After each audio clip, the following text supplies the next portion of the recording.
South India shopping మాల్లో block buster ఆషాఢం #1 kilo sale.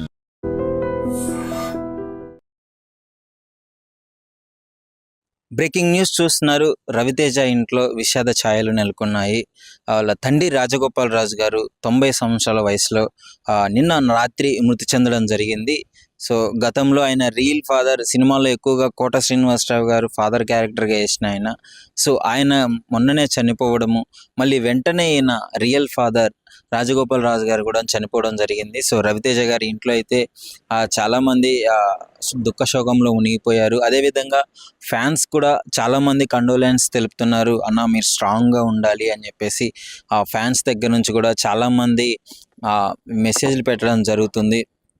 Fans కూడా సంతాపం వ్యక్తం చేయడం జరుగుతుంది. అదేవిధంగా పలువురు సినీ ప్రముఖులు కూడా రవితేజ గారిని చూడడానికి వెళ్ళారు. వాళ్ళ ఫాదర్ ఫ్యూనరల్ కార్యక్రమాల్లో పాల్గొనడానికి చాలామంది సినీ ప్రముఖులు కూడా రావడం జరిగింది. అలాగే సెలబ్రిటీ శ్రీలీల గారు కావచ్చు, చిరంజీవి గారు కావచ్చు, వీళ్ళందరూ వాళ్ళ బాధ్యత ప్రకారము ఒక సాటి యాక్టర్గా వాళ్ళ ఫాదర్ చనిపోయినందుకు సో సంతాపం వ్యక్తం చేశారు. వాళ్ళు కూడా వచ్చి ఆ కార్యక్రమాల్లో పాల్గొన్నారు. ముఖ్యంగా ఆయనకి 3 కుమారులు ఉన్నట్టు తెలుస్తుంది. రవితేజ గారు, అదేవిధంగా ఇంకొకరు భరత్ గారు. ఆయన కూడా మనకి సినిమాల్లో మీరు ఎక్కువగా చూసే ఉంటారు తరచు. 2017లోనో అప్పుడు కారు ప్రమాదంలో ఆయన చనిపోవడం జరిగింది. సో ఆ తర్వాత 2 కొడుకులే ఉన్నారు. సో 90 ఏళ్ళ వయసు కాబట్టి ఇంకా ఆయన చనిపోవడం జరిగింది. అనారోగ్య పరిస్థితులు ఏమీ లేవు. ఆయన వయసు అయిపోయింది.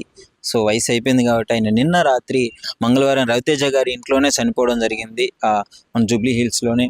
అదేవిధంగా ఇప్పుడు రవితేజ గారు కూడా ఆ కార్యక్రమాలన్నీ క్లియర్ చేసుకొని శ్రీలీల గారు వీళ్ళందరూ వచ్చి వాళ్ళని సంతాపం వ్యక్తం చేయడం చేస్తున్నారు. ఆయన వృత్తిపరంగా ఆయన ఫార్మసిస్ట్ కావడం, ఫార్మసిస్ట్గా చేసినారు అని తెలుస్తుంది.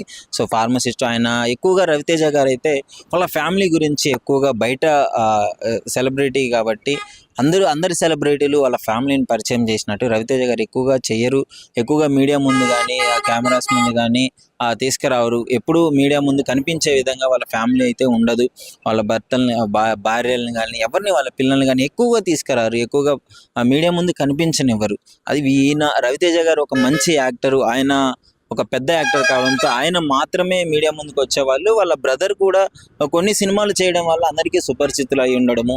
కానీ మిగతా వాళ్ళ ఫ్యామిలీ మెంబర్స్ ఎవరు ఎక్కువగా లేరు. అంటే ఎక్కువగా వాళ్ళు మీడియా ముందైతే కనిపించే పరిస్థితులు అయితే లేవు. రవితేజ గారికి ఇలాంటివన్నీ కొంచెం ఇష్టం ఉండదు అనే విధంగా ఆయన అయితే ఫ్యామిలీని పరిచయం చేయడం అని చెప్పేసి ఆయనకి వ్యక్తిత్వం అలా ఉందని చెప్పుకోవచ్చు. మరి ప్రస్తుతానికైతే ఆ రవితేజ గారు ఆ ఫ్యూనరల్ కార్యక్రమాలన్నీ కంప్లీట్ చేసుకొని వాళ్ళ తండ్రి పార్థివ దేహాన్ని ఆ కాటిలో అది ఇచ్చిన తర్వాత అక్కడ కంప్లీట్ అయిన తర్వాత ఆ కార్యక్రమాలు ఆయన అయితే వెళ్ళిపోవడం జరిగింది. సో ఇప్పుడు రవితేజ గారు అయితే ఫుల్ ఆ స్కెడ్యూల్లో ఉన్నారు. అంటే ఫుల్ బిజీ స్కెడ్యూల్లో ఉన్నారు. వరుసగా మూవీస్ చేస్తున్నారు. అంటే ఇలాంటి టైంలో వాళ్ళ ఫాదర్ చనిపోవడం అనేది చాలా బాధాకరం అనే చెప్పుకోవాలి. సో వాళ్ళ ఫ్యాన్స్ దగ్గర నుంచి కూడా చాలా మంచి సపోర్ట్ అందుతుంది. సెలబ్రిటీలు కూడా రావడము, ఆయనకి కొంచెం ధైర్యం చెప్పడము, వాళ్ళ ఇంట్లో అంతా బాధాకరమైన సిచ్యువేషన్ నిండి ఉంటుంది కాబట్టి ఆ సెలబ్రిటీలు అందరూ వచ్చి వాళ్ళ తోటి యాక్టర్కి ఈ విధంగా జరగడం వల్ల వాళ్ళందరూ వచ్చి సపోర్ట్ చేయడం అయితే జరుగుతుంది. సో ఏదేమైనా రవితేజ గారు దీని నుంచి కోలుకోవడానికైతే కొంచెం సమయం పడుతుందనే చెప్పుకోవాలి. సో తర్వాత మళ్ళీ యథావిధిగా ఆయన కార్యక్రమాలు, ఆయన స్కెడ్యూల్కి ఆయనకి వెళ్ళడం అయితే జరుగుతుంది. సో ఈ బాధ నుంచి మర్చిపోవడానికి ఆయన కొంచెం టైం పడుతుంది అని చెప్పేసి కూడా ఫ్యాన్స్ అయితే వ్యక్తం చేస్తున్నారు. నిజంగా ప్రస్తుతం ఉన్నటువంటి సమాజం దేనికి ప్రయారిటీ ఇస్తుంది? ఆర్థిక సంబంధాల చుట్టూ మాత్రమే తిరుగుతుంది. మళ్ళీ ఎన్నికలంగానే చాలా విరక్తి కలుగుతాం. మంచి అనిపిస్తుంది కదా, లేడీస్ కూడా ఛాలెంజింగ్ జాబ్స్ చేసినప్పుడు చాలా బాగుంటది. ట్రాఫిక్ అసిస్టెంట్స్ గా నియమించిన ట్రాన్స్జెండర్స్ అందరితో సాల్యూట్ చేయించుకుంటున్నారు. ఫుడ్ డెలివరీ ఇవ్వటానికి వెళ్ళినటువంటి డెలివరీ బాయ్ అనిల్ పై కళ్ళ ముందు